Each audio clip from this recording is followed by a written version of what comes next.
Hello, everybody. Hi, my name is Rajiv, and my pronouns are he, him. And hi, I'm Carly, and my pronouns are she, her. And welcome to the Queer Sober Social Podcast. We're a chill social group of LGBTQIA plus folks who want to do more with their lives than just drinking. Whether you identify as in recovery, sober curious, or just wanted to be sober while you're listening in, we're happy that you're here. And with that, let's get started. Alrighty. Hello, everybody. Welcome back. It is October. It is a start of fall. It is time for everybody to realize it has been one full year since we started this Queer Sober Social podcast. And we are so happy that you all are here. For those who've been the OG listeners, thank you for sticking it out. For those of you who are joining us for the very first time, welcome. And we hope that you enjoy your time here.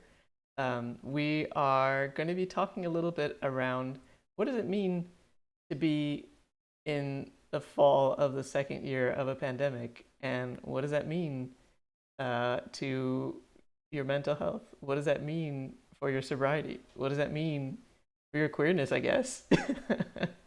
What sorts of things could you start and do? So, yeah, that's everything that we're talking about. We're going to talk about it all here today. Well, I guess we could start off by saying welcome to Sober October. And for those of you that don't know, it's kind of one of those monthly challenges that you can do with yourself, challenge, experiment, whatever you want to call it, and just see, is it possible for you to go 31 days without drinking, without booze? You can have booze, like boo, but without having the booze. So, for a lot of people, this is a really good introductory way to test out sobriety. It feels very non committal since it's just a month. It's towards the end of the year. So, you get to kind of see how good you start to feel and the benefits that start stacking up over time. And if you want to continue your journey throughout November and December, then by the time 2022 rolls around, you have a solid 3 months of sobriety under your belt, which is pretty awesome since the first 3 months are typically the hardest time to stack. Oh, yeah. Totally. It's October can also be just like an interesting time of year because it's the beginning of all the holidays. I mean, like, well, fall and winter holidays, really. It's the beginning of the string of that. Mhm. And so for a lot of people, that means a lot more parties, or it means like a lot more just going out, or at least for us up in here in Chicago, it starts getting cold, and so people want to just like hang out and get together and do stuff. And so, what could that also do to your own decisions around whether you want to drink or not drink? What can that change in terms of your own, you know, uh, self improvement journey that you may have been going on for the past year? And I think that that's kind of an interesting place to think about this because we are in the midst of like a major transition period, like globally. And Yes. so having us even kind of thinking through this and figuring it out for the first time, like, I don't know, like nobody knows what they're doing right now. So Right? There is no like manual on how to navigate year two of a pandemic. of a So, global pandemic in a modern society. yes, exactly. I'm sure there will be many future books written about this time period, but right now we are just navigating blindly. And it's kind of nice though, because it puts everyone on the equal playing field of just like nobody knows what to do or what they're doing. And at the same time, you can kind of just do whatever you want and whatever feels good to you. Mm, that's very true. So, Carly, as somebody who has a sober October every year, what is something that you might do for somebody who might not be used to doing a sober October? Ooh, that's a good question. Sober October is really, I think, just like an invitation to understanding that there's no perfect time to do anything, right? Like there's always gonna be like events or things to do that come up that you could always rationalize or make an excuse of like, oh, I'll just stop drinking after so and so's wedding, or after I turn this age, or this birthday party, or this bachelorette thing. Like, it's just, there's always events. There's never going to be the perfect time to do anything, right? And it's always going to be this thing that you're going to do before you feel fully ready, because that's just how life works. And if sober October sounds like something that's interesting to you and you feel called to do it, like, answer that call. There's a reason that this sounds appealing to you or sounds like something you might want to try. And it's because it kind of takes that pressure off of like, oh, I need to start now. It's like, just, we're just do this experiment, just start. So yeah, definitely, like you just said, Rajiv, like, we are entering the end of the year where it's just holiday after holiday after holiday. Like, each of these months have a major celebration. And we are also in a kind of a strange time still where, just because vaccines have been widely distributed doesn't mean that the pandemic is over. And we still have to take care of ourselves and our loved ones. And now is almost an easier time than ever to opt out of plans. And not to say that you have to be a social hermit to get through Sober October, but you can just be a lot more mindful about who and what and where you're spending your time. And really ask yourself, like, do I need to be going to a bar or a party where only drinking is going to be the main focus? Just ask yourself what your business is doing there. And if it's a fear that your friends aren't going to respect your new choices, you might want to reevaluate how close of a friend that is, right? Because friends in our close circles are going to want to be people that are rooting for you and cheering for you for these new decisions that you're making. And if anything, I feel like the pandemic has been this huge leveling field for people to make huge changes in their life. And why not spread the word of Sober October? Why not try and get your friends to do it with you and start sharing how it's going and get support that way? Those are Yeah, a few ideas off the top of my head. that's great. I mean, I was thinking like go apple picking. Go like Go apple go picking, go pumpkin picking, right. right? Carve out a jack-o'-lantern or like whatever. Yeah, watch a scary movie. Like, Right. Because I mean, like that's the normal October things to do, and in my opinion, a sober October is just a normal October, just just without alcohol. So, yeah, that's very true for you, right? So, and it really should be for a lot of people, right? So, we're just like to me. I mean, obviously, yes, everything that you said makes sense, and it's around if you're making that transition, it is absolutely the right thing to be thinking about. If you're kind of already there and it's like something that's pretty normal, like it's just go do the things that you want to go do. It's fall. Like it's nice to be able to go and see the fall colors or whatever. Or what do you do? Bake like a pumpkin pie or something like that, or figure out what you're doing for Friendsgiving or Thanksgiving or something like that. I, yourself to look forward to. right, absolutely. Because every month in this kicks off the proper fall season, at least here, right? So why not at least figure out what the next couple of months are going to look like before we start hitting winter, before it like the true horribleness of winter starts. Oh, man. Well, we'll talk about that when we get there. I'm sure. We talked about it last year as well. Mhm. And if you haven't already seen some of our episodes around uh, winter of 2020 or just mental health within the pandemic situation, like those are good primers, I think, Yeah. to some of the stuff that we're talking about. But I kind of wanted to learn more. Oh, yeah, but go ahead, Carly. If we can make it through winter 2020, we can make it through anything. Oh, absolutely. Well, before I wanted to ask you a little bit more about what you've been doing, Carly, specifically around mental health and just general addiction stuff.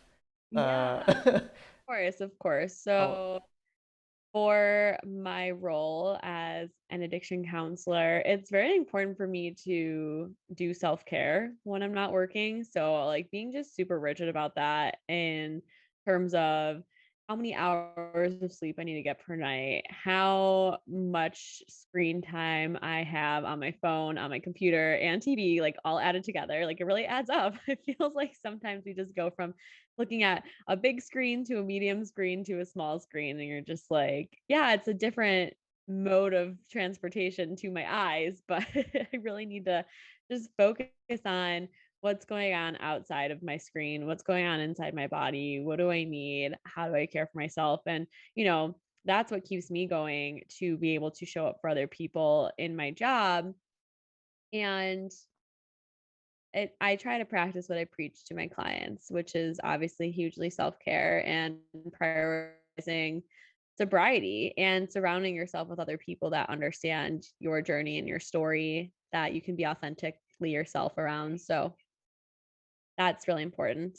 And yeah, for me too. So I am thinking about what I want my future to look like. And I definitely recommend that for our listeners as well, right? Like start daydreaming about what's the biggest possibility that you can have for your life, Mm, and like realize like what's stopping you. And a lot of the times when I ask myself that, my biggest barrier that's stopping me is me. I stand in my own way so much, and it's really just a matter of getting out of your own way a little bit. At least like telling the things you tell yourself about your goals and if they are achievable or not.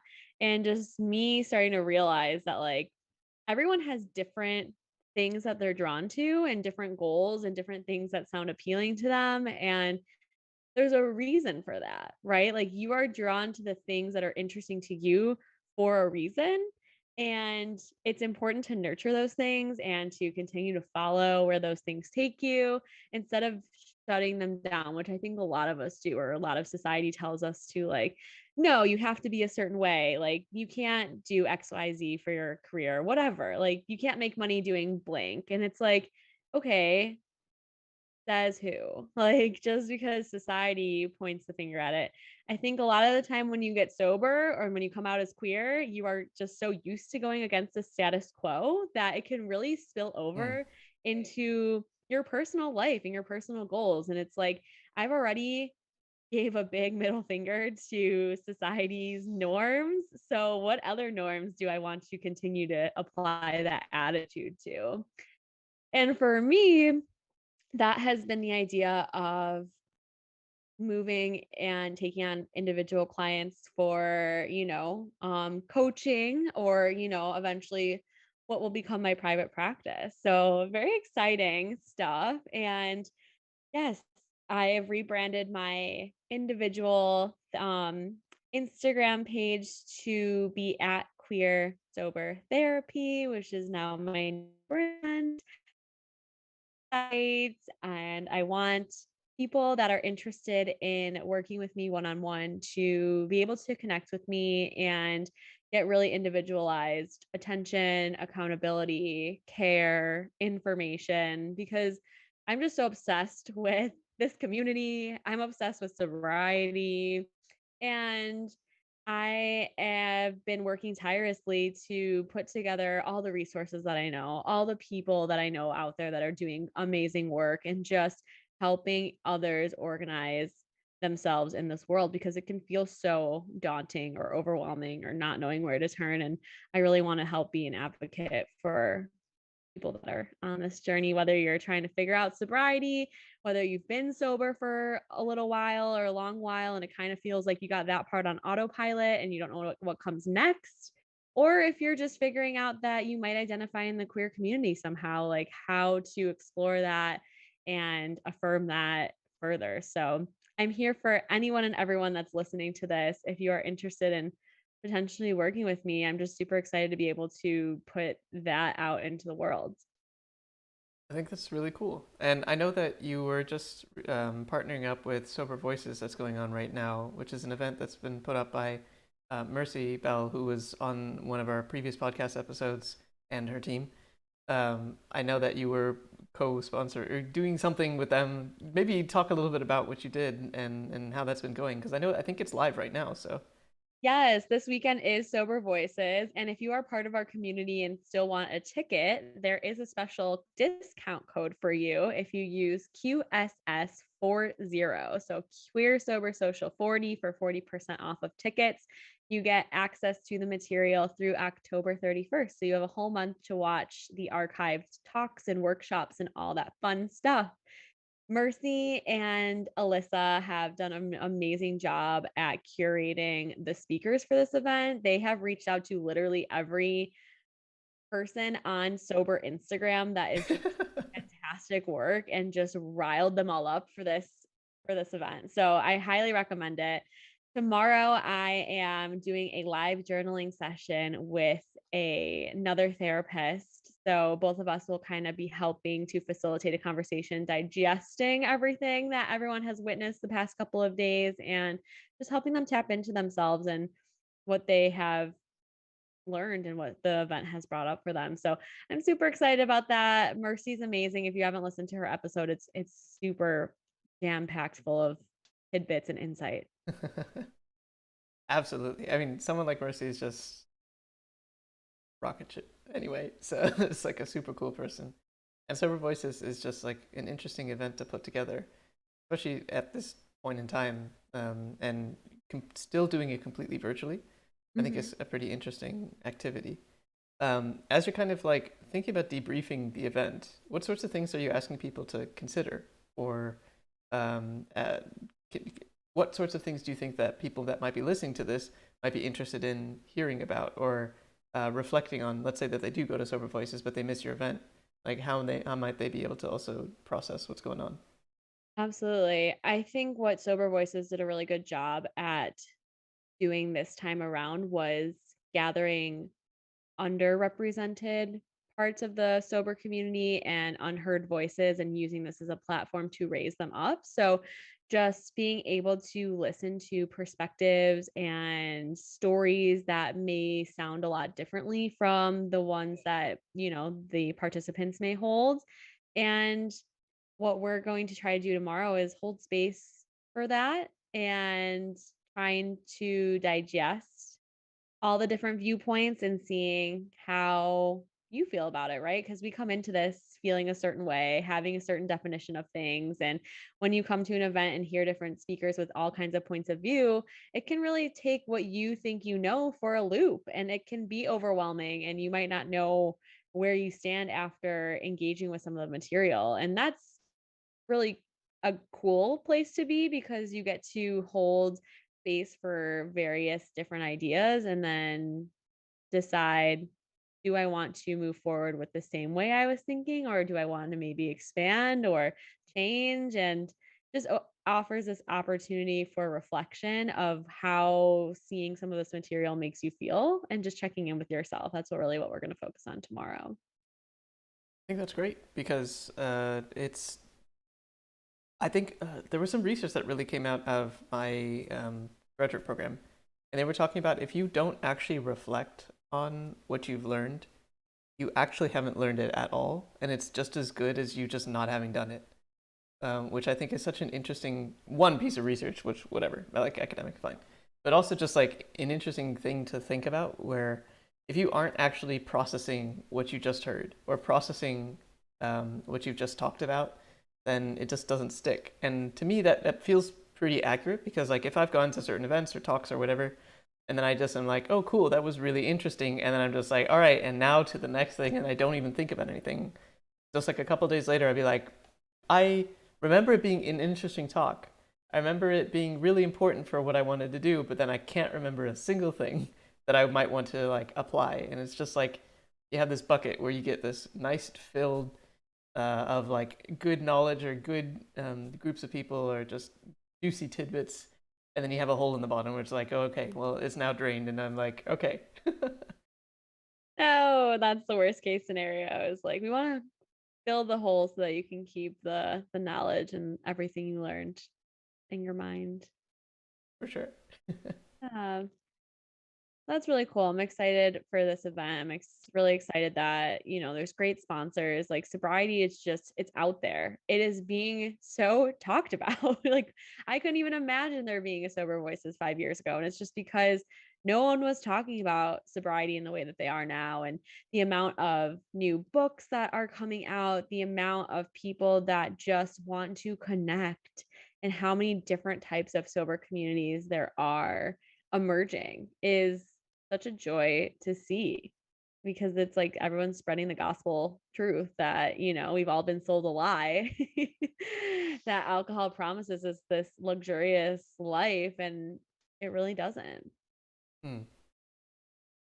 I kind of want to jump back to what you were talking about with your Instagram and rebranding. Um, Yeah, let why? me go ahead. Just a question. Like, why queer sober therapy? Ooh, that's a good question. So in grad school, when you write papers and do research and stuff like that, it obviously is a lot more interesting when you choose topics that you actually care about and topics that you want to eventually tailor your business or your clients to. And all I was interested in doing was tons of research on the LGBTQ plus community and how substance use has impacted them. So I read so many articles, I wrote so many papers, like, between that, I mean, obviously, I love sober and queer people. I also have a really soft spot for the hospitality industry and anyone serving others for their job, and that's client facing because, who's serving the people that serve us? That's Hmm. something I ask a lot, and I know it can feel very lonely. I know it can feel very, very isolating, and it's just difficult because there's just not infrastructure set up to support service workers as there should be. But I also feel the same way that there's not support set up for queer folks seeking, recovery or figuring out a safe space to play with their identity and be affirmed. And, it's one thing to be a therapist that says they're an ally to the community, and it's another thing to be proudly out in the community, making headway. Like, this is just I've just fully embraced that these 2 tenants, being queer and being sober, are just such a huge facet of who I am, and I'm so proud. And I want to be this light. I want to be this person that can help hold space for other people that feel the same way, and just like lift them and help them, find the pride in themselves and find the confidence and just really own it. So yeah. And I was just going to say too a little more about going into mental health or the field in general. It is something that I've always been interested in. And when I was growing up, I just knew that there was, like, a lot of hoops to jump through and a lot of clinical hours that you needed Hmm. to obtain, and I always same thing of what I was talking about before, I just pushed what I wanted down into a box and was like, "Well, maybe in another life I would be a therapist," or, like, I never wanted to go back to grad school, like, none of that was my intention, but that's kinda how just this life has worked out. None of this has been my intention, but I kind of love it, right? Because what I was trying to do, that what was my intention, was not working. I just wanted to drink and be in the service industry forever, and it's just like, that was not sustainable. And what is sustainable is working towards something bigger than myself, working towards something that I'm proud of, and it's this delayed gratification, which I'm very not used to, right? I love instant gratification, and getting comfortable with patience, getting comfortable in the waiting, and it just produces so much more beautiful results at the end. I So think yeah. that's such a beautiful way to put it, Carly, because it's like such a nice journey that you are trying to invite people to go on and that you try to guide people on, which is, I mean, that's the best thing that you could do for yourself, right? So, Like, if I can do it, anyone can do it. And I hate when people say that because it's just so like seems like no, there's no way. But it felt like there was no way. And now I want to use my experience and like reach back into the fire and pull people out and help them help themselves. So it's so cool. It's so great. There's so many amazing people out there, and just need to be, meeting the right people in the right social circles, and we'll be more than okay. So What's your take on the whole mental health industry, or what's helped you maintain your ability to remain stay above what's been going on in today's society? Uh, I am very much a layperson. I do not have the sort of mental health training or anything like that that you would have, Carly. That's okay, So, but I think that's helpful sometimes, right? We need to hear that perspective. oh, sure. Okay. Well, from that perspective of just like Joe Schmo, I think that there is a huge push towards mental health right now, coming from a number of different angles. One is coming from a work angle where all of a sudden people are like, oh yeah, people are humans and they kind of need breaks, and we should probably not destroy them while they're at work. Some of that is coming because, oh yeah, there's been a pandemic for the past year and a half. Like, I forgot that that's kind of a stressful situation, and long-term stress is not great. So all of a sudden, there's been some interest and actual attention being paid to mental health. However, Mhm. I don't know that we've solved it as a society, in the sense that, like, hey, yes, we can talk about mental health in an open fashion, and it not necessarily be held against people. I don't know that we've really solved that. I don't know that we've really even solved for what does mental health even look like, for the average person. Because we can take a look and see, like, if you have depression or if you have anxiety, if you have some sort of very obvious thing, mental health means just at least addressing those, disabilities, for example. But what does mental health look like for the average person who may not have these things? And what does mental health need to look like for those people who, for all intents and purposes, are otherwise just like part of the mainstream? And it's not a consideration for them, or they aren't necessarily struggling with any substance abuse or their own queer identity or anything like that. That's kind of where I see a lot of the attention being paid, and that's where I'm kind of seeing some of the gaps. Is like, well, yeah, sure, these are things that are important to talk about, and it happens every year, and every year it gets a little bit easier to talk about mental health. And you heard about it during the Olympics. You heard about it like, you hear about it more often just generally where people are struggling with their mental health and they're more open about it. But it still, I don't know, like it feels like it's still a lot of just talking, but it isn't necessarily a lot of doing. And I'm not really sure what the doing needs to be from a societal perspective. So that's at least where I kind of think about this kind of stuff.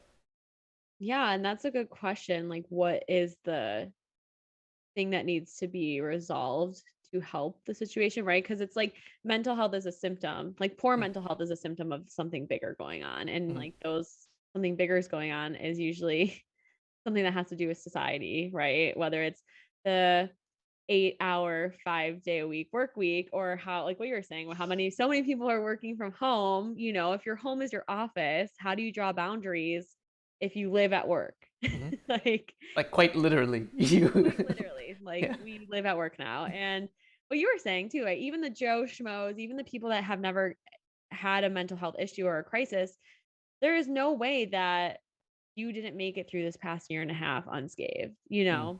Everyone has been through something this past year, year and a half, because we have all gone through so many changes in society. And that also, I think, pushes the conversation forward because it's something that's touched everyone, whether you admit it or not, whether it was severe or not. Even me as a mental health professional, like the struggle has been real this year. There is no sugarcoating that. And it's okay to talk about it. And going back to what you were saying, I think that there's just so much like generational, I don't want to say trauma, but kind of like just generation after generation has not been talking about mental health. And it just gets passed down from, you know, one person to the next. And that's why even with people that are alive today in the older generations, they are not comfortable talking about emotions. They're not comfortable talking about mental health symptoms or receiving diagnoses or doing things for your mental health because they don't believe in it, because that's not what they were taught, because science and the culture wasn't there pushing for this stuff and like it is now. And so it's kind of feels like this like tug of war at times of like the newer generations really advocating for this stuff and pushing for better mental health representation and things that will better our mental health in the long run, as opposed to these people that still don't want to talk about it and don't want to acknowledge that it exists. Yeah, and I completely agree because it's still bonkers to me to kind of think about. I mean, I've taken all of one biological psychology class. So psychopharmacology is a word that I know, and that's about it. Like, Very fun word to say. it is a very fun word to say. But like, it's still bonkers to me to think that you can take a single pill, like that's generally around like this ish big, because that's how big pills are, and all of a sudden your mental health just gets better. And it's like, how what is in that annoys you enough to like just magically get better for some people? And many times you have to be comparing that little pill with like people talking to you, and those two things somehow also magically are able to change your brain chemistry and your own like mood and emotions and things like that. And so it's no surprise that somebody who hasn't necessarily thought about the science or was taught about the science, or the science didn't exist in that way back when you were at school or just learning things, that you wouldn't necessarily believe that something like this is so important. But I I have definitely seen it. It's amazing. It's still very unexplored. As much as like I wish we would be able to spend more time, more money, more scientific effort on it, but it's still you can see just how much more beneficial things can get as a result of even starting to give a little bit of focus on it. 100%. And I know it can feel weird for those people that haven't learned about it to be like, yes, this is the answer, is to talk about how you feel and Right. your problems and maybe take a pill if you're prescribed one. And it's like, no, that can't be it. That can't be the answer. And it's like, just try it, and there's just so much hesitancy or stigma towards being in therapy, going to a therapist. And, I really work to try and get rid of some of that stuff too and just normalize that everyone should be in therapy. Everyone has enough, like, you don't need to qualify yourself, right? Things don't need to be a certain level of bad before you seek help and support. Who doesn't want to continue to try and better their lives? Who doesn't want input from another person to help see things maybe a little bit differently or learn something about yourself? And that's why, like, it doesn't even need to be one therapist for your whole life. You can bounce around, you can outgrow therapists. That's completely normal because you're changing, you're growing. Why not get a different perspective on the issues of your life? Or, hopefully you've moved through some issues and have new ones. And it's like, it's okay.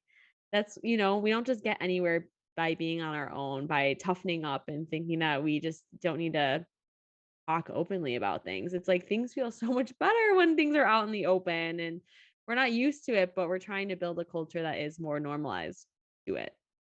I think it's also interesting because like a lot of times people might go to one or two therapy sessions and feel like nothing is changing, but also recognize the fact that it's not just it, talking is not a pill, and a pill also takes some time to work. And so like just don't give up after one or two times. There are definitely instances where maybe you're just not vibing with the therapist or whatever. And then in which case like sure, find a different one.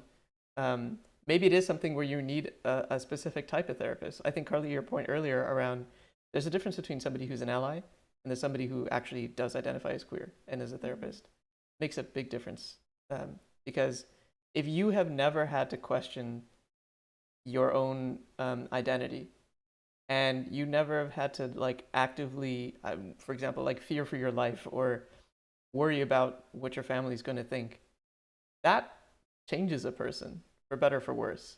And I can definitely see instances where if you need to talk about that and you're trying to figure that out, you want somebody who's gone through that, or at least understands that very, very, very, very well.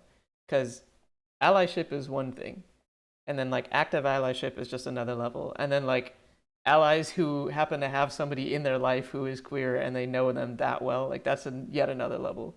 And so there's like a bit of a crapshoot, and I don't know, like more power to all the straight cis like therapists out there who are actually Yeah. able to talk about this, like cool.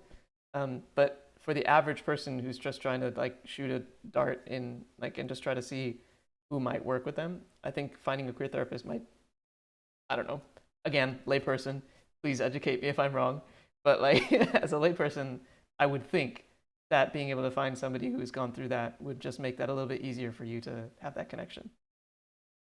100%.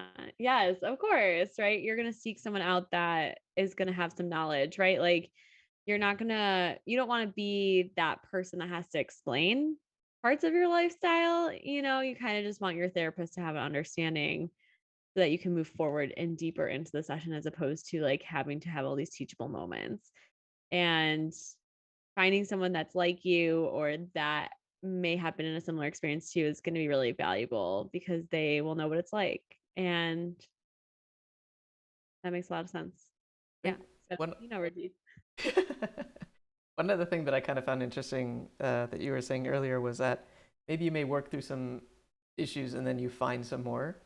What I find kind of interesting is that you may work through some issues, and because you worked through those issues, you'll see something else.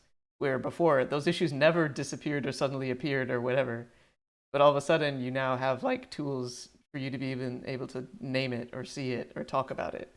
Or Right. all of a sudden, it's something that you can do something about instead of just like accepting.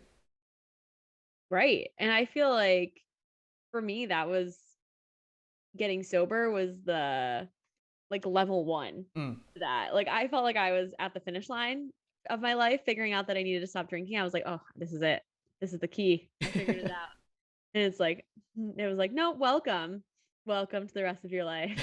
And I feel like every year sober, I just get like a new category of a part of my life that I want to work on, and you just continue to level up, right? Like every new part of yourself requires another level of you or whatever that quote is. I totally just butchered, but you know, Totally.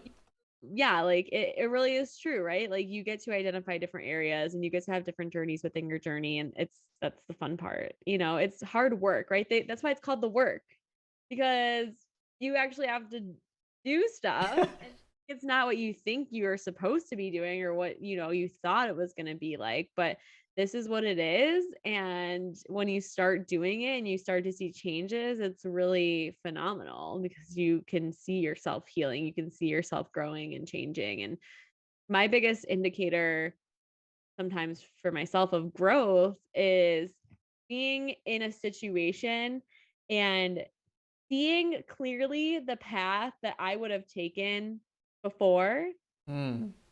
but consciously choosing another path, like the high road, hopefully.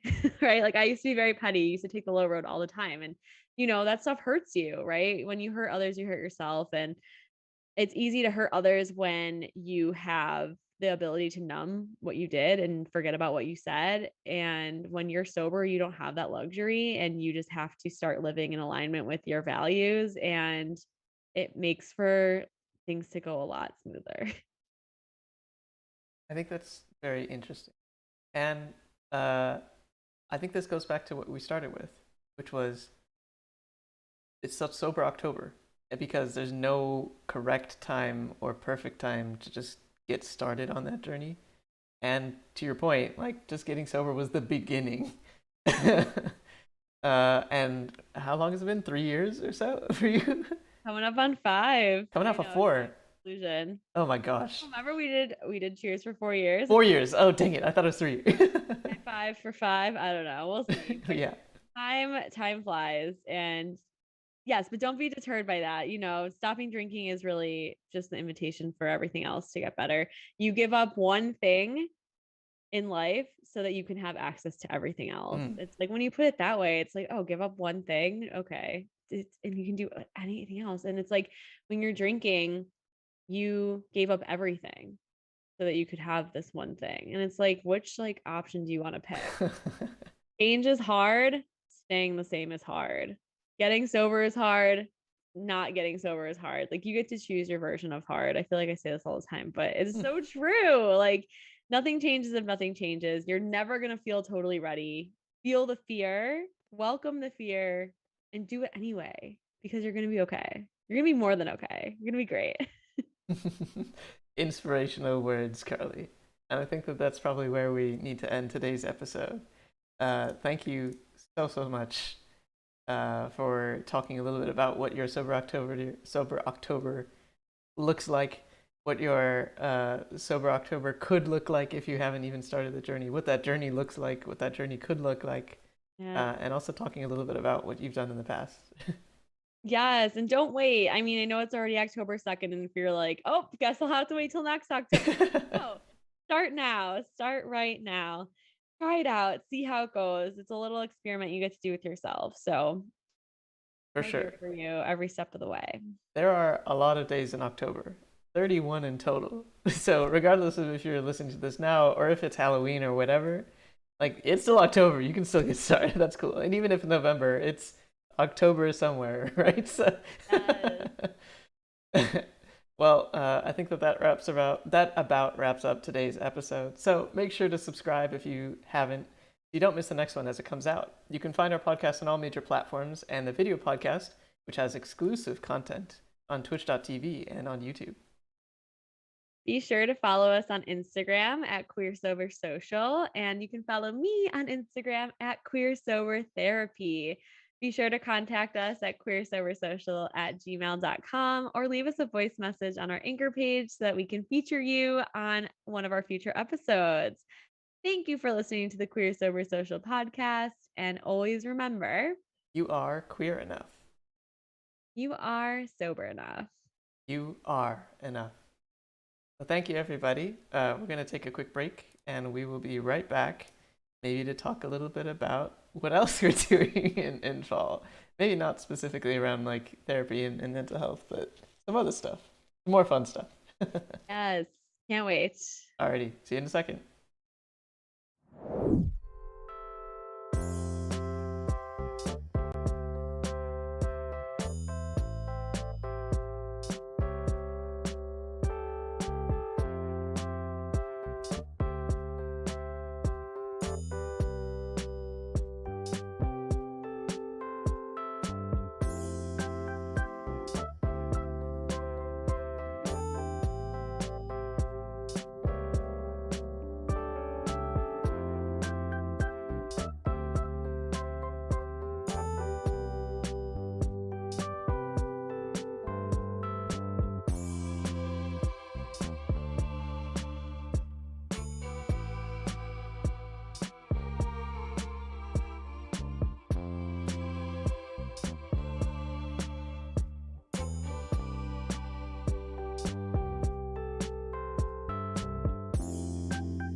Hey there, everybody. Welcome back. Hello.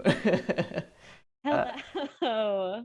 if you've never been on the after show here at Queer Sober Social, this Queer Sober Social podcast, this is the part of the show that we just have after the actual podcasts.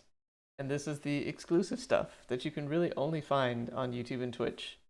So if you are here in chat or you're joining us or watching this after the fact, feel free to join us in the next episode and feel free to just jump in and chat with us. Yes. This reminds me of did you ever watch Whose Line Is It Anyway? Mm-hmm. where at the beginning he says, and everything's made up and the points don't matter. That is what the after show feels like. That is very true. Everything is made up, and the points don't matter because 1,000 points, Carly, just for saying that. Gosh, thank you.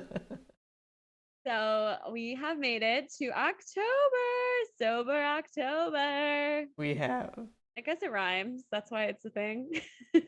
sober October. Yeah, sure. Got Internal a rhyme. long O in Right. there. I don't know if you remember there being a club in college called October Lovers. Yes, I do. Yes. Were you a part of it? I had a shirt. Okay, so I didn't make it to any of the events, I do not believe, but I think they had their own like barn dance and other like this was their month. This was their month to shine. I mean, it makes sense if you're in the middle of Illinois. Like, what else are you gonna do? October is a pretty sweet month. It is. You got your hay bales and your barn dances and apple picking, pumpkins, corn harvesting, which was an important Maze right. just never ends. There's some pretty good like haunted houses. I don't know if you're into that at all, Rajiv. Not at all for me, but I'm sure somebody listening to this would be interested. Yes, I know. I was thinking, can we do QSS goes to a haunted house? I feel like you get 3 people who can actually join you. I mean, that'd be fun though. It would be fun. I have enough stress in my daily life where I'm like, I don't need to be scared. Like real life scares me enough. That's fair. That is completely fair. Wanted to share a couple of things for anybody that might be watching this. If you like the mug that I've been using this entire time, you too can get one. We have our merch store that's available. If you want to just put exclamation merch if you're in Twitch, you'll be able to get some details on that. But we also have t-shirts, which are probably less relevant to you unless you're in the southern hemisphere. But also sweatshirts and like hoodies and stuff like that. So if you're interested, feel free to check us out. And Carly, I think you have something else that you might want to show everybody. Oh yes, our mascot. Wow. It's a unicorn. He has a rainbow. Pain. I just gendered our mascot, but got a rainbow mane. Very cute. And we have reclaimed the term unicorn here. I know it's this is controversial in some other queer circles, but here we have reclaimed the unicorn status. Instead of it meaning that a hetero couple is looking for a third? Yeah. person of any gender identity to join them and calling it a unicorn because it's so rare to find. But let me tell you, the real concerning thing is how many couples are on dating apps due to this pandemic and they're just like, we're so sick of each other. We need to go on the dating app and find a unicorn. But we have rebranded the unicorn here at QSS and it's proudly ours now because you know what's more rare than a random person that wants to hook up with someone and their partner is somebody that identifies in the queer community and also doesn't want to drink and wants to go to other spaces. That is more rare. And so we have earned bragging rights and ownership rights of the unicorn namesake. And so this is now our mascot. And look at his little rainbow tail. Tell your friends. I mean, we have reclaimed the word queer. I mean, that's already been reclaimed in a lot of senses, but we're definitely That's pretty using. new. That's pretty progressive. I guess so. Yeah. We are reclaiming unicorn. We're probably going to reclaim the earth. So just wait. Yeah, get ready. We'll send the signal out. The queer sober signal. Yes, the rainbow. The rainbow. Yes. Anytime you see a rainbow, just know that it's us trying to call out. I love it. They're like, what color do you want for your logos? You know, it's all of them, all of the color. All of them. Yes. I mean, look at our logo. It is literally a rainbow. Beautiful. So, yeah, that's exciting. That's our new October news. We've been doing this podcast for 1 year almost. That's On crazy to think about. Halloween last year. I am so surprised that we've been able to continue this podcast for a year. Not because like I didn't think we could do it, but more so because it's a lot of effort to actually put up a podcast, and we have changed like our schedule a little bit here and there. We're now down to once a month, and even that's kind of like a little bit up in the air. Oh, don't be looking for that September episode too quickly. Right. No, it's so true though. I thought you just like did a little pause after we've changed, and I was like, we have changed. We've changed. We have also changed. I think we've grown a lot over the past year and a half, or well, year and a half of the pandemic, but just the Here. past year of the podcast. I mean, I didn't think that I would actually be this like comfortable just like just jumping onto a podcast and just talking. That's definitely changed. I didn't think that you would Yes. have your own basically private coaching practice to eventually make it into a private therapist practice. Wild. It is wild. We we were talking about like a commune to go to New Zealand last year. I mean, I'm still always down to talk about that. I just heard New Zealand's a little expensive, so maybe somewhere a little cheaper. uh, it it makes sense because you're in the middle of nowhere. So how are you going to get Okay. anything? You have to kind of like fly everything in. Like the Hawaii syndrome. It is the You Hawaii could syndrome. could do like the commune in Hawaii, but also the same problem would emerge. In the meantime, though, we have our QSS to keep us sustained and connected and not having to live in a commune quite yet. We do. And QSS has been expanding a lot actually as of late, which I found super interesting. I think you were saying today, so the Queer Sober Social group itself has bi-weekly Zoom calls on Saturdays. And just doing that like gets people all over the globe apparently now, which I think is super cool I to just come know we've together and talk had about this. a couple folks from Canada over the times that we've been Mhm. doing this. Today, we had a lovely lady from Brazil join us, which was so cool. We had someone from Italy join. That was really cool. And we are just open to all countries, you know? There Totally. is no stopping us. That's why we rebranded, right? We kicked Chicago to the curb and said we're trying to find all the queer sober socialites in the world. The unicorns. Yes, unicorns. We can have like a little symbol. You know how they do like have our like it's our like sports, thing that people do like I feel like it's a little bit close to like right. I feel it's a society sometimes. Okay. That's funny. I love it. We like have a mascot now. It's official. It is official. It's amazing. And I mean, even though both of us are in Chicago, and it just makes it easier for us to record a podcast in the same time zone, it doesn't matter because like anybody can listen to the podcast. And that's also where we've seen a lot of global activity too, because I've seen people from Germany. Shout out to the people from Germany. Hey, Germany. People from the UK, Italy as well, Brazil as well. I think there's like random people in a bunch of different countries. I think the only real barrier is an internet connection and being able to understand English. So I think those are the only two things that are really stopping you.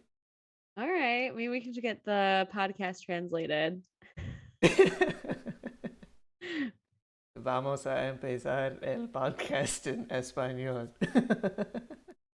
Hola, me llamo Carly y mis pronouns eres she y her. Sí, here. Oh, Ella. ella y Ella. ella. I'm Actually, I so don't know how sorry. that If you works. speak Spanish, I'm very sorry. Actually, I'm not sure how it actually works with pronouns in other languages because it's not something that I actually think about. Like in I know a couple of different languages enough to know pronouns in general, but like they're pretty neutral. Like in Chinese, for example, in Mandarin, it's just it's the same thing. It's like ta, and that's it. Like I guess if you write it out, it's a little bit different, but still, it sounds the same. It's the same neutral thing when you speak it. Interesting. Okay. Yeah, I think for Spanish would be like el ello and then like ella ella. Ella. And that's Okay. Portuguese, isn't it? Oh, okay. Well, hey Holly in Portugal. We miss you. We do miss you. Yes. Anyway, so I just ventured over to Portugal in my mind for a little bit there. It's all good. I mean, I would definitely visit Portugal. Heck Uh, yeah. Porto. I was in Brazil a couple of years ago, pre-pandemic, before times, whatever. Yeah, I like hate and love that we call it 4 times now. Everyone knows what we're talking about. No, exactly. Before times. So I was in Brazil, and they also speak Portuguese there, as you do.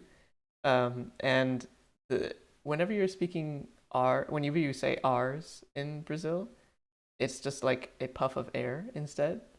So like it's not reals, which is the currency. It's reals. So it's like reals. Like Wait, okay, so how do you say your name? I guess it'd be Haji or something like that. It makes. I mean, it's not a Portuguese name. I'll tell you that. Like, They're not equipped for that. They're not ready to handle that kind of but like I was just thinking about it. Like if you're in Porto, it'd be like Porto, like po, like it's such stuff. a, like it's a like you take a nap. It's so like lackadaisical. Like of course, it's just so That's chill. awesome. I love it. Oh my Um, God. and that's where I think like that's where I would like to have somebody who, like more people who speak other languages on our podcast, and maybe just try to talk about international queerness and what that really means. Ooh, Because, I mean, both of us are born and raised in the U.S., so it's a little bit different, just a little bit. as opposed to somebody even who might be in like Australia or the UK or something like that, where technically, I mean, it's also an English-speaking country. Yes, also there's a lot more um, queer social rights and stuff like that. But at the same time, it's probably pretty different growing up there as opposed to growing up here. Absolutely. Even just like today, we were talking about Halloween stuff in the Oh, nice. social, Yeah, and some people like in Brazil, they like don't do Halloween, and that's not really a thing. no, it's not. In fact, it's only becoming a thing in other countries because of the US. Like, Right, because the US is just like so obsessed with it. Which is great. I mean, whatever. I'm here for it. I'm a Halloween gal. Love a good sure. costume. And I'm really happy that my costume from last year can just be reused year after year after year, timeless, classic as being handmade. I mean, it's just becoming more and more real anyway, right? I know. So, I like joke that it's a documentary about the United States and not a dystopian fantasy. oh, I was gonna say that you wearing a handmade like costume year after year is just practice. Like, No!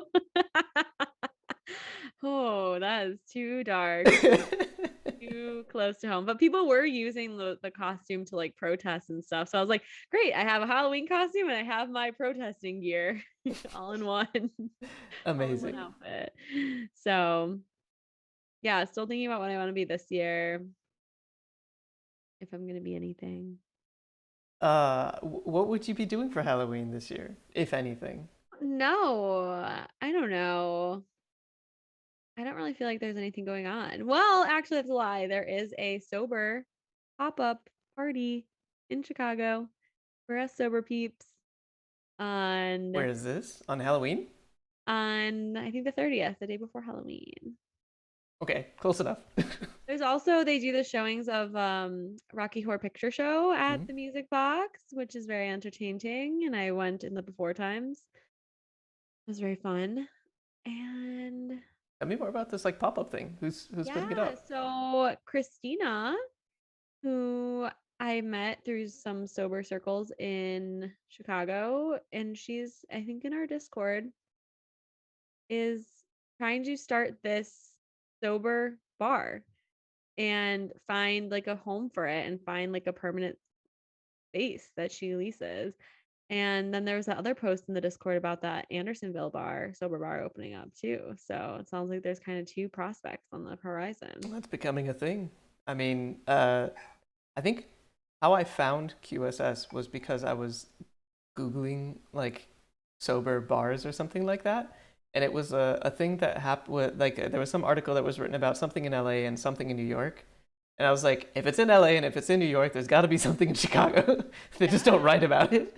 So I was like, all right, what's going on? Who's around there? And then of course you go on a meetup, search queer and sober, and magically Queer Sober Social shows up. That's so crazy. I love it. I know, honestly, like trying to put together the queer sober therapy has just made me realize like how many people I am actually connected with Mm. and just how much I like know about the city and resources and just have this like endless knowledge. I mean, it's not endless, obviously. I'm not trying to like toot my own horn, but like when I meet other people, I'm like, oh, don't you know about like XYZ and all this and all that? And they're like, what are you talking like what? No. And it's like, oh, I've Don't you like know what psychopharmacology is? right, like just I don't know. It's just I'm just so obsessed with it, and I'm constantly looking for things, constantly connecting with people in the industry, Mm. constantly putting myself out there and meeting sober people because I'm just like these are my people. I must know you. I must be in your presence. So I mean, if in my perfect world, all I would do is hang out with other sober queer people, and that's it. I mean, it's easier said than done. That is Because my like ideal world. totally. I mean, I think it's because of just like sober spaces needing to be a thing. Sober social spaces is what I mean. And then if you add on like the queer component to it as well, like it's okay. Now you've gone from the 3-ish million people in the Chicagoland area to like 4. So I know. I thought it's you were not saying that low. 3 people to The two of us here. Hello. literally though. So funny. Uh, it's. I mean, but I think it's such a good idea. Like, it really just needs to get off the ground, and people need to. If I had like $1 million or something like that, I would totally invest in something like that, and just trying to get something clear and sober off the ground because I think it's so. I agree it's so needed, and I think it's something that if we had the right people and the right sort of vibe going on, like people would be interested. Even people who aren't sober would probably be interested in just going on like a weekday night or something like that. Right, and like being sober in the presence of other people that are sober. Hmm. Instead of like the toxicity of a gay bar, it's like queer space for people that are just gonna be sober and not be creeping on ya. Yeah, for sure. I was kind of thinking about it, like as I was thinking about what we were talking about earlier with sober voices. I was kind of thinking about what sorts of groups of people might be underrepresented at like a sober voices type of event.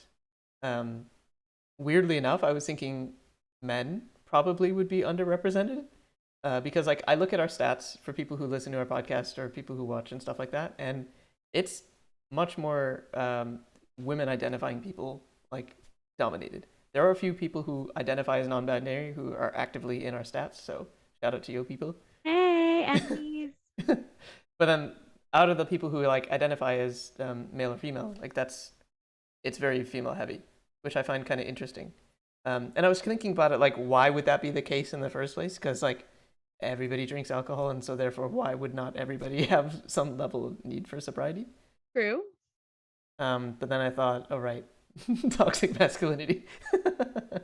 Yeah, and like the stigma against getting help and Yep, thinking that they have a problem, which is interesting though because the majority of my clients are men. really, Yeah. Mm-hmm. that I find super interesting. Mm-hmm. Um, and I know you deal with people who are mostly in earlier sobriety, Mm-hmm. uh, but I find that kind of interesting. It is interesting. I've thought about it too, and I don't really necessarily have good answers, but it's an interesting dynamic for sure. Who else have you seen, or at least when you were kind of talking to people like Mercy and Alyssa, around some of those other groups of people that might be just underrepresented at Sober Voices? Yeah, I know that there is like a BIPOC group. I haven't really fully checked out how they've put together these like groupings and stuff, but you Mm. can like check if you want to be part of these like inner communities within the event. Oh, So I definitely marked off that I want to be part of the queer community. I haven't really fully explored what that means, but I know that there's also one for for that group, right? For Black, Indigenous People people of of color. color. Hmm. I know that there was a group there was a male group. I think it was called like Brothers in Recovery. And there was a like brown women in recovery, like just lots of diversity. Intersectionality. I was Mhm. gonna say also intersectionality because like, all right, check, check, check. Like I would probably like on three of those. Right, right. But like there's so many great people out there like doing fantastic work that needs to be acknowledged, I think. And like I don't know, it's been really cool. They picked out these like two meme accounts, like because sobriety memes are, I think they're hilarious. Do you have any? Like, let's share them. Let's talk about I it. have any? I mean, I have the accounts that like make them, but like they're just so niche, right? Like it's recovery humor for people that have like been in the rooms of like AA and stuff like that. Like there's just so much there's a lot of rich content of things to make fun of in like this recovery community and like the sobriety community, like within ourselves. Like they're not making fun of the people in recovery. They're making fun of things that people in recovery like go through and have to like deal with. So it's just very like niche and specific. Hmm. And so they invited two of the women that run these memes accounts, which I didn't even realize that meme accounts are mostly run by men, which makes sense, but it's not really something I ever thought of like who's the face behind the meme account. But it was really interesting to hear their conversation. One of my favorite accounts, which isn't either the ones that were on Sober Voices, but it's called Rock Bottoming. Rock bottoming. Okay. That. Like at Rock Bottoming. Nice. And they just post completely crazy memes. So I love rock Like. bottoming. There's this like one pyramid or like chakras. It's just like just silly things. Silly things. Wait, I'm trying to think of this other thing that I just saw. um, there's just if like we've been through the depths of hell, so I feel like it's okay to laugh at things, you know? Hmm. And it makes recovery a lot easier. Oh, I saw this meme. It was like, you're in his DMs, I'm in his home group, like in his like AA home group.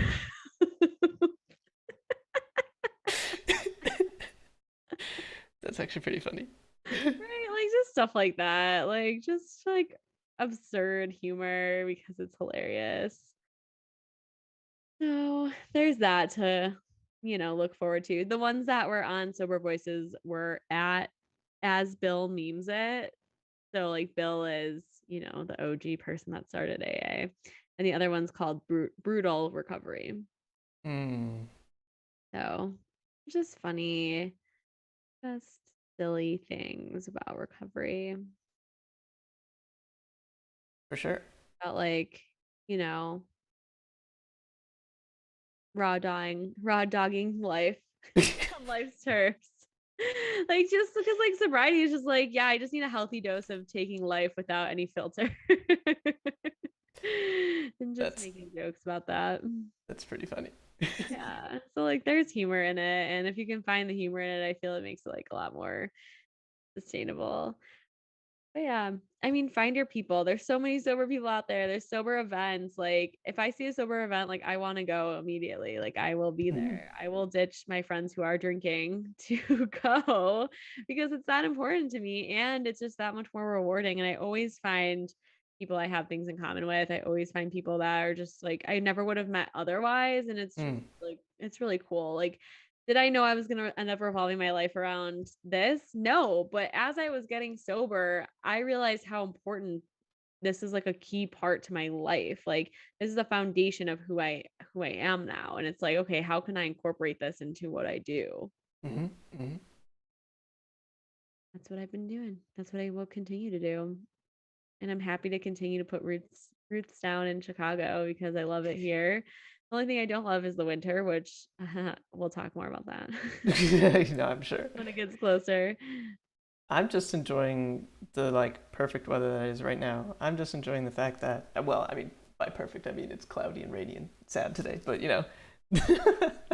At least it was 70 something. So Last night was beautiful. I was like, if this is how it could be all the time, every day of the year, it would be fantastic. I don't know. I feel like we have to go through the hardships of winter in order for us to truly appreciate those kind of nights.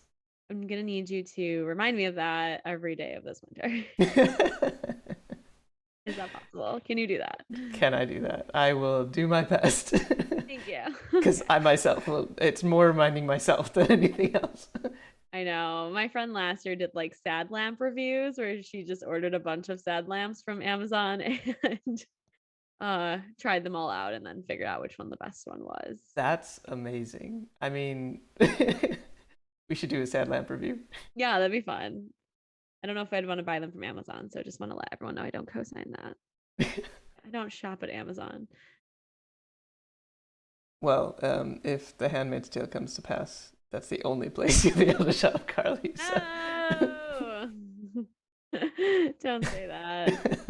There's funny songs about, I'm sure you probably heard them, Rajiv, because they've been like on the internet, but there's funny songs about Jeff Bezos from Bo Burnham's special. Oh, Inside? Yeah, which you still need to watch. I still have yet to watch it. I was about to watch it last night, and I was like, What? oh wait, I don't have an hour and a half. Like, so, Well, you can watch the first half, I guess. first half and second half, both very good. Definitely good things to check out. I mean, as we said last year, and as we even started off this podcast last year, there's a lot of good media that's coming out because of the pandemic My stuff. God, it's fantastic. I mean, some clunkers for sure. But as you do. I mean, like everything has gonna have a clinker somewhere, right? So, True, true, true. Yeah, I'm excited for the new Leo DiCaprio movie coming out for Christmas. what Don't look movies? out. Okay. Don't do that. Don't be doing that. I saw the new Matrix trailer, which I was like, I don't know how I feel about this anymore. Yeah, I felt the same way. I was like, I don't know how I feel about this at all. Very confusing. Um, Otherwise, I've just been diving back into old media stuff. It's like there was plenty of time to create media in the before times. And Okay, so can I tell you something that I watched yesterday that brought me a lot of joy? I'm like not embarrassed to admit this. go ahead. I stumbled upon a video of like essential vines, like the Essential Vine collection. Oh, sure. Okay, I was laughing so hard because the Vine era beats TikTok era over any day in my book. Rip Vine, man. Rip Vine. Rip! Vine was so fun. It was just like so wholesome and so funny. And you just had shorter amounts of time to get stuff, make a whole story and make you people feel things. And oh my god, that classic Vine collection is very funny. That's amazing. So that brought me joy yesterday. It's like it's just the little things to get you through another day of the pandemic. Whatever you gotta do, it's okay. For a Oh, quick laugh. absolutely. For a quick laugh. Or a quick laugh or some self-care or like actually distracting you from the horrible realities of the world right now. Totally. Amen. Amen. Yes. Hmm. What else? I think there's questions around like uh what is your plan for October? Do you do like monthly plans and kind of like plan out your life a little bit like that? No, not at all. You're so just spontaneous. I'm just like fly by the seat of my pants, Mickey. Wow. Yeah. Okay.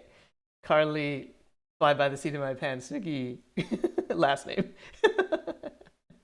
Put it on my gravestone. Yeah, no, I don't. I mean, How do you find what to do then?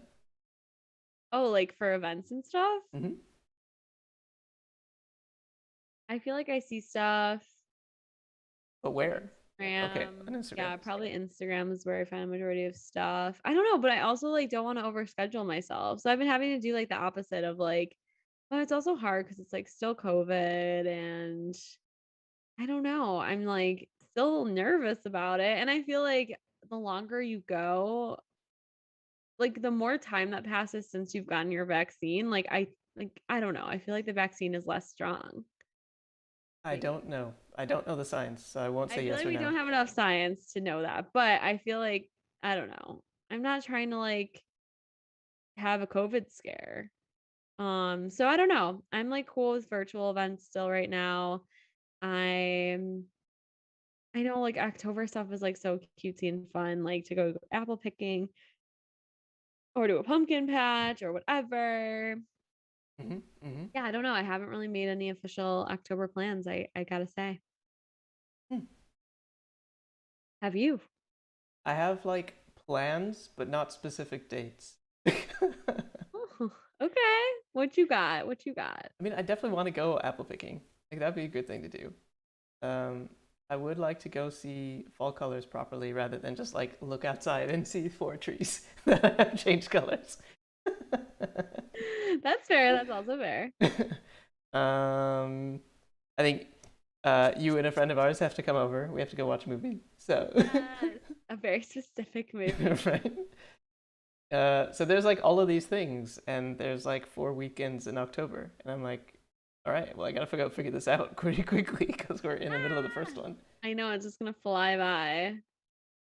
Yeah, I don't know. I feel like there's gonna be a lot of chilling this month. I've been watching like I watch a lot of scary movies, kind of What kind of heavy. scary movies do you like? Like, do you like more psychological thrillers or like gory stuff or what?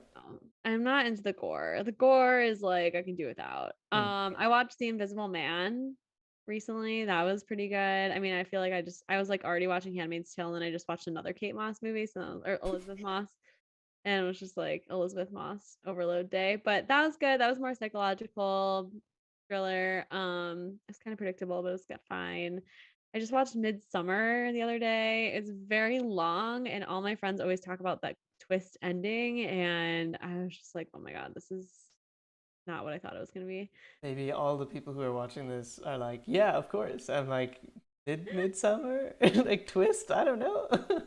So for work, we are all watching a scary movie and are going to like review it for each other. And so we like each had to sign up for one. So I signed up for Pan's Labyrinth because I've never seen it. I haven't seen it either. I have not. But I don't, is that really a horror film? I guess it's supposed to be like spooky, Okay. spooky.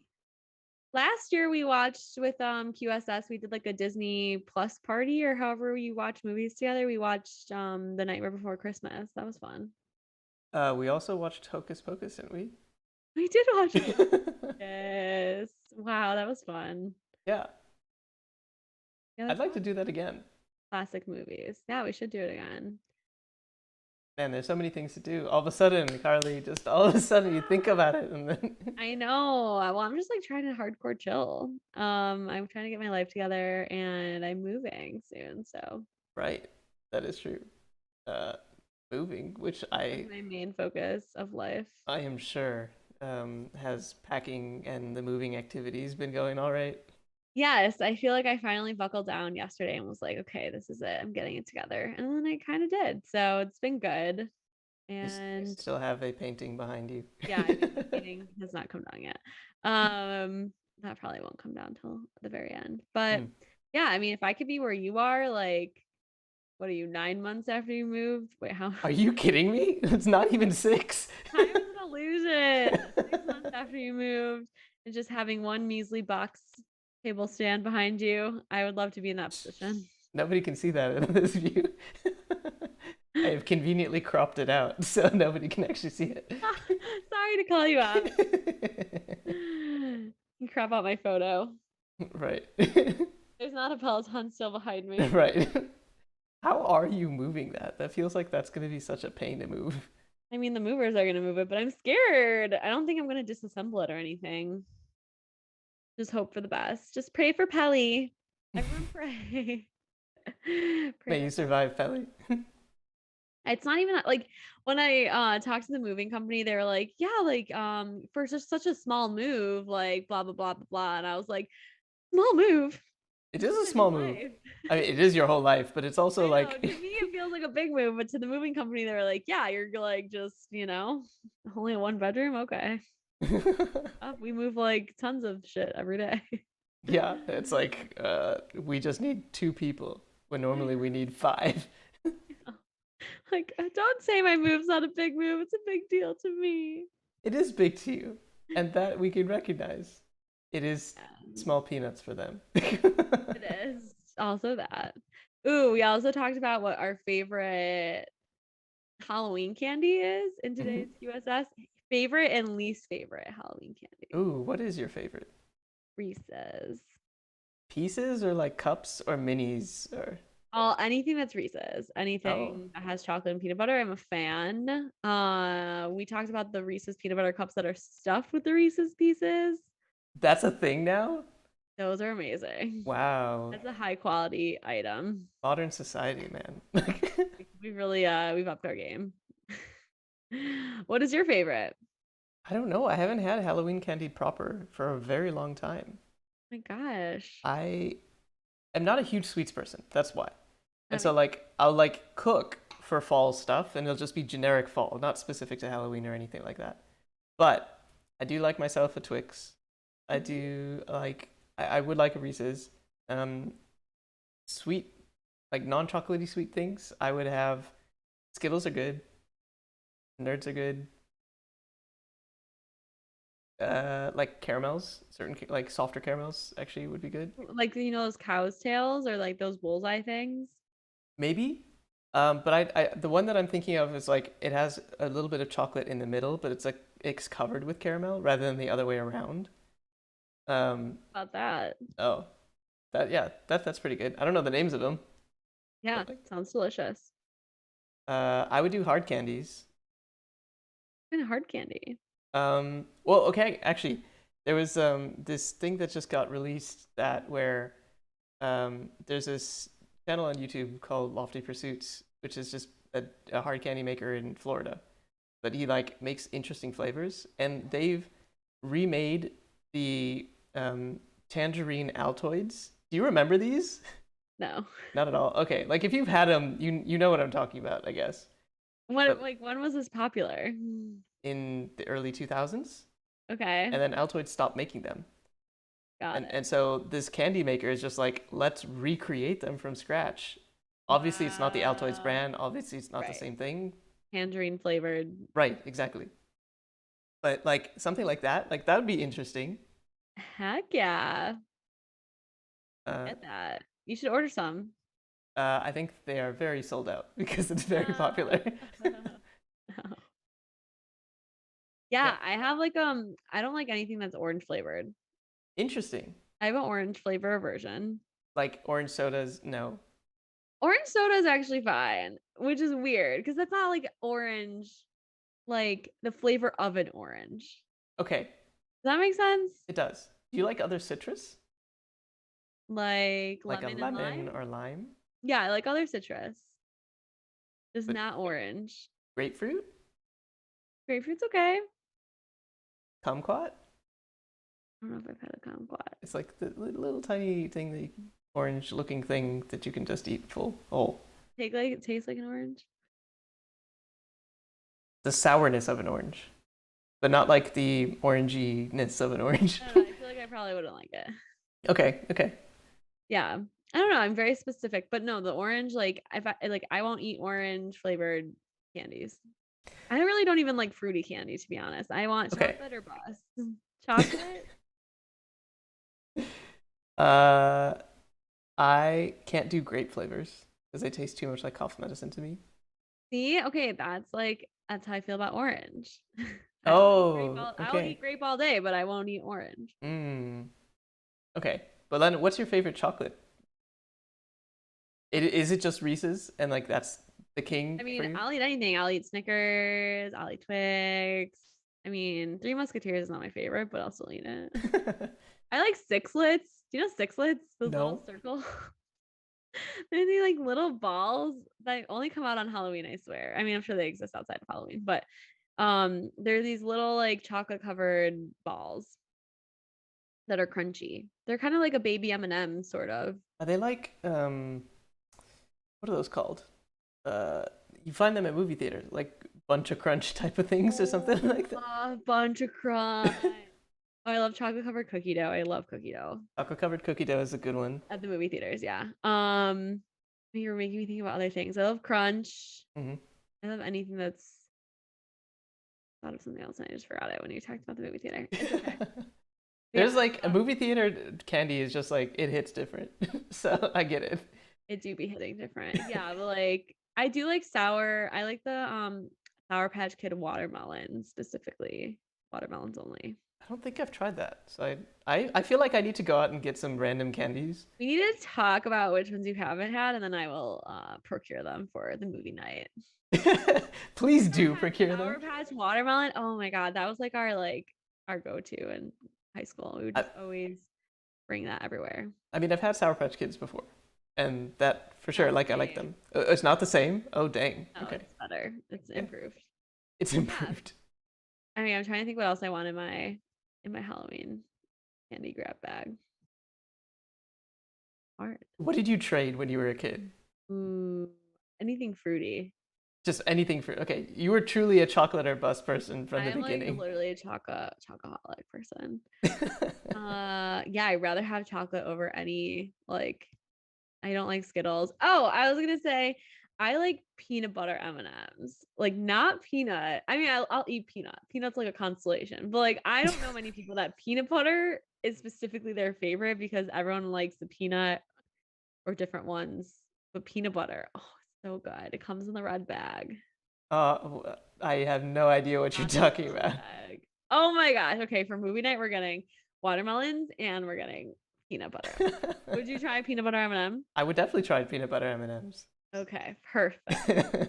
Write this down somewhere. I think it's amazing. I will try to find some chocolatey candy that you haven't had. Have you ever tried like international ones that aren't in the US? Like No. an Arrow or Kinder Eggs or those kind of things? Or like a Tiger Bar? Oh, those are actually Where do really you good. find this international candies here? Here, World Market might have them. But I was gonna say like you could also be in those countries and have those candies. True. I mean, yes, not at this moment in time, I will not be, but I've had like the green tea Kit Kats before from Okay, like China. That was pretty good. fan. Yeah. Asia. Uh, East Asia. Yeah, sure. That's a good one. Yeah, that was good. Mm, I would have matcha can. I'm not a huge fan of matcha in general. Like Flavor? matcha flavor. I will drink matcha tea, but I won't necessarily like matcha flavored things. But the Kit Kats are like different. Yeah, they're like chocolate. They're like basically like white chocolate-ish. Yeah, yeah, Like green food coloring. for sure. Sort of. Well, all this talk of candy is making me hungry, and I gotta I go. know, I know. We gotta go eat some candy. Probably not candy. I gotta go eat something at least.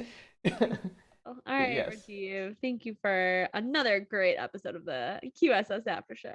Of course. Thank you, Carly. Thank you, anybody who's watching. And if you're interested in checking out some of our other stuff, feel free to do so. There's some VODs that are on Twitch. And if you're watching this on YouTube, all of our previous episodes in full are on there. And if you're interested in Join checking our out the podcast, Discord. Join the Discord. right? Yeah, link is in the bottom if you're on Twitch. If you want to join our Discord, and leave us a follow if you'd like.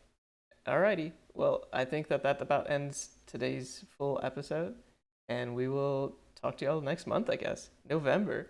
That's weird to say. Oh boy. See you in November. Alrighty, thank you. Bye.